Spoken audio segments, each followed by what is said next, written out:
साथियों, स्वागत है आप सबका अपने चैनल विवेक ओझा ऑफिशियल में। साथियों, भारत में सिविल सेवक एक बेहद प्रतिष्ठित और जिम्मेदारी भरा पद माना जाता है। लेकिन अक्सर कई सिविल सेवक अपनी जिम्मेदारी भूल या तो आपस में भिड़ पड़ते हैं या कोई विवाद खड़ा कर देते हैं। ताजा मामला कर्नाटक का है, जहां एक महिला आईएएस ऑफिसर रोहिणी सिंधूरी और महिला आईपीएस ऑफिसर रूपा डी के बीच तगड़े विवाद का सॉल्यूशन देने के लिए कर्नाटक हाई कोर्ट को हस्तक्षेप करना पड़ा है, क्योंकि इन दोनों महिला सिविल सेवकों के बीच लंबे समय से विवाद चल रहा है, जिसके चलते इन दोनों को कई महीनों तक पोस्टिंग के बिना भी रहना पड़ा। प्रशासनिक महकमे में इसका बुरा असर पड़ रहा था। साथियों, आज के एपिसोड में जानेंगे इन दोनों लेडी ऑफिसर्स, जो काफ़ी पॉपुलर भी रही हैं, आपस में क्यों झगड़ पड़ी।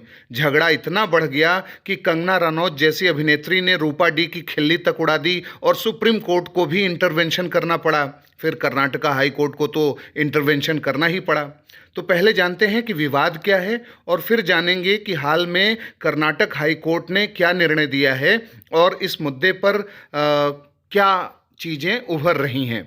तो अंत तक बने रहिए, क्योंकि लोगों को बताना है कि आईएएस आईपीएस झगड़ने के लिए कोई बनते हैं, झगड़ा सुलझाने के लिए बनते हैं।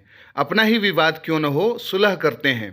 खैर, मामला ये है साथियों कि डी रूपा ने रोहिणी पर आरोप लगाया कि वह रूपा की निजी तस्वीरें पुरुष अधिकारियों के साथ शेयर कर रही हैं। यानी कुछ जो मेल आईपीएस अधिकारी हैं, उनके साथ रूपा की प्राइवेट जो फोटोज़ हैं वो शेयर की जा रही हैं। और डी रूपा ने साथ ही रोहिणी की कुछ निजी तस्वीरें सोशल मीडिया पर पोस्ट कर दी और दावा किया कि ये तस्वीरें खुद रोहिणी ने 3 पुरुष आईपीएस अधिकारियों को भेजी थीं। एक जो बहुत ही विवादास्पद तस्वीर उस समय आई, वो रोहिणी सिंधूरी और जनता दल सेकुलर के विधायक सारा महेश को एक रेस्टोरेंट में बैठे हुए की तस्वीर थी और उस तस्वीर को भी पोस्ट किया रूपा डी ने और इसके बाद विवाद बढ़ गया। वहीं रोहिणी सिंधूरी ने डी रूपा के खिलाफ मानहानि का दावा करते हुए कहा कि रूपा ने उनके सोशल मीडिया पर उनकी निजी तस्वीरें शेयर की हैं और सोशल मीडिया पर उन पर भ्रष्टाचार का आरोप लगाया कि वो रियल एस्टेट बिजनेस में लगी हैं, वो आय से अधिक परिसंपत्ति है उनके पास और एक आईएएस अधिकारी की रहस्यमयी स्थिति में मौत हुई थी, उसमें भी वो एंगेजमेंट उनका बता रही थी। बहुत से मतलब करीब 19-20 आरोप रूपा डी ने जो है लगा दिए थे रोहिणी सिंधूरी पर और उनकी इमेज इससे खराब हो रही थी, उन्होंने कहा। इसलिए रोहिणी ने आईपीसी की धारा 500 के तहत 1 करोड़ रुपए का मानहानि का दावा किया और दूसरी तरफ डी रूपा ने भी रोहिणी पर मानहानि का दावा किया, क्योंकि उनका कहना था कि फरवरी 2023 में रोहिणी ने एक प्रेस स्टेटमेंट में रूपा के खिलाफ बहुत से बयान दिए, जिससे उनकी इमेज डाउन हो रही थी और ये लीगल फाइट लड़कर एक दूसरे की प्राइवेट फ़ोटोज़ शेयर करके क्या ही बड़ा प्रतिष्ठा का काम कर रही थी, ये इनके समझ में नहीं आ रहा था। दोनों में प्रतिस्पर्धा का भाव भी था। रोहिणी ने अपने खिलाफ मानहानि के दावे को चुनौती दी और कहा कि रूपा द्वारा दायर निजी शिकायत की सुनवाई का उन्हें उचित अवसर नहीं दिया गया।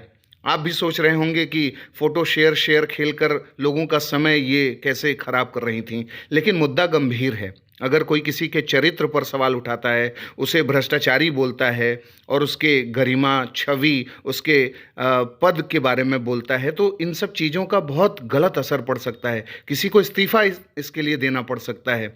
कोई तनाव अवसाद में आकर कोई गलत कदम उठा सकता है, सुसाइड भी कर सकता है, जो ठीक नहीं होगा। इसलिए किसी पर भी आरोप पुष्टि के बाद ही उसे निशाना बनाना चाहिए और वैसे भी निशाना बनाने का काम जुडिशरी का है, कोर्ट का है। ये सब जो फेयर इन्वेस्टिगेशंस हैं, लीगल, उन सब लेवल पे चीज़ों को देखा जाएगा। आपस में तो चीज़ों को मेडिएशन करके, सुलह करके संभालना चाहिए, क्योंकि आईएएस और आईपीएस का मामला है, ये एक एडमिनिस्ट्रेटिव फ्रैटर्निटी का मामला है। ये आपस में कोई कंपटीशन तो है नहीं कि इस तरीके से लड़ भिड़ करके कोई बहुत लाइमलाइट में आ जाएगा या बहुत आगे चला जाएगा। तो डिफेमेशन के केस के कॉन्टेक्स्ट में ये सब चीज़ें देखी गईं और इन सब मामलों के बीच सुप्रीम कोर्ट ने भी कहा कि तुम दोनों ये क्या कर रहे हो, इसका क्या संदेश जाएगा? सुप्रीम कोर्ट के हस्तक्षेप के बाद नवंबर 2024 में रूपा ने जो स्पेशल लीव पिटिशन इस मामले में डाली थी उसके खिलाफ, रूपा डी के खिलाफ, उसे वापस ले लिया और सुप्रीम कोर्ट ने भी इस एसएलपी को डिस्पोज कर दिया, डिसमिस कर दिया। बोला कि भाई अगर सिंदूरी ने वापस ले लिया है एसएलपी तो हमें इसमें आगे कुछ नहीं कहना है।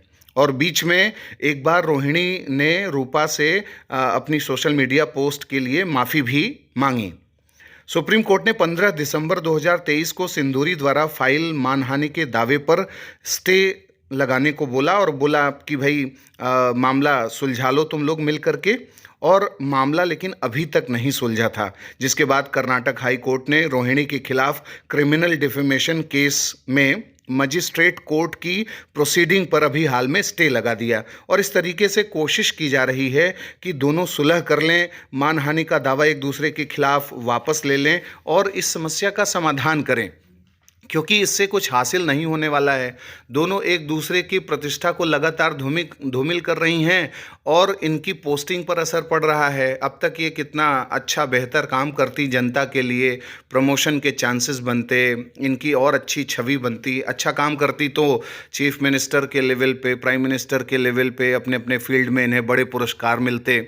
ये सब चीज़ें करने के लिए कंपटीशन का भाव होना चाहिए। अब इसमें बहुत से लोग ये भी कह रहे हैं कि ये पॉलिटिकल मुद्दा है, इसमें नेताओं को फंसाने की कोशिश की गई, इसमें आईएएस और आईपीएस की जो लॉबी है, ये चूंकि मतलब दो, इसमें एक आईएएस अधिकारी और एक आईपीएस अधिकारी थी, तो ये दोनों के खिलाफ वाली लड़ाई है, यानी आईएएस वर्सेस आईपीएस की लड़ाई है।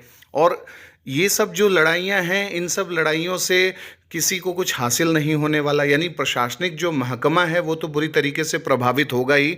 इसलिए कोर्ट के लेवल पर भी इंटरवेंशन यही किया गया है कि भाई आप लोग अपने दायित्व को समझिए, अपने रिस्पॉन्सिबिलिटी को समझिए। आप लोगों ने इतनी मेहनत करी, प्रीलिम्स निकाला, मेंस निकाला, इंटरव्यू निकाला, इतने समय तक ट्रेनिंग ली और ट्रेनिंग के बाद एथिकल वैल्यूज़ भी आप में इतने नहीं आ रहे हैं कि आप लड़ रहे हैं।